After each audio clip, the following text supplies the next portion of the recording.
দমকলৰ পাৰ কেনেকৈ পকী কৰা হয়? প্ৰথমতে আপোনালোকে ভালকৈ ধুমুচ মাৰিব ল'ব। তাৰ পাছত এনেধৰণে মই দিয়াৰ ধৰণে পাতলাকৈ বালি পেলাই দিব। দিয়াৰ পাছত ধুনীয়াকৈ মই দিয়াৰ ধৰণে তেনেকৈ ইটাবিলাকত সজাই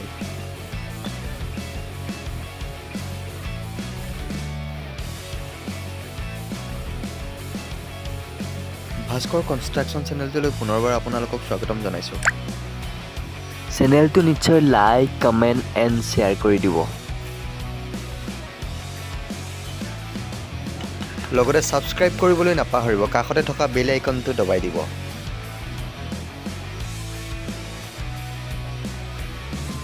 যদি ফেচবুকত চাই আছে নিশ্চয় ফ'ল' কৰিবলৈ নাপাহৰিব।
ফাইনেলি আমাৰ এইখিনি ইটা ধুনীয়াকৈ পাৰি হৈ গ'ল, চাই লওক। তাৰপাছত আমি কেনেকৈ মছলা ঢালিম চাওঁ আহক।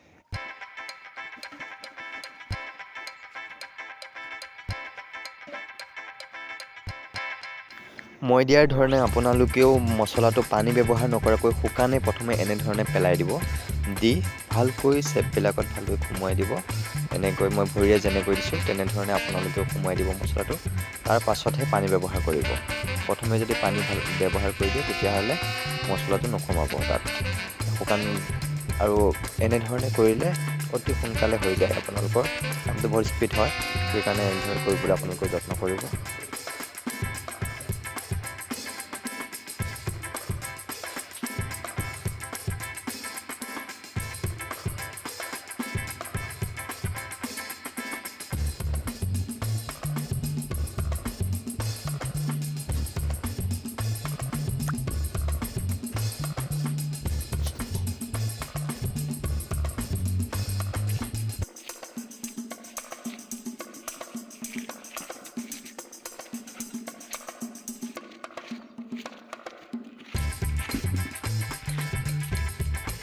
চাওক মছলাৰ প্ৰায় সকলোখিনিতে ঢালি হৈ গৈছে।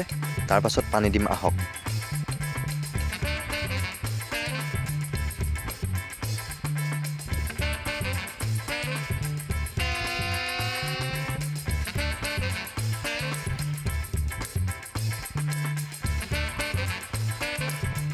এয়া মই দিয়াৰ ধৰণে আপোনালোকে ধুনীয়াকৈ পানী এনেকৈ দি দিব।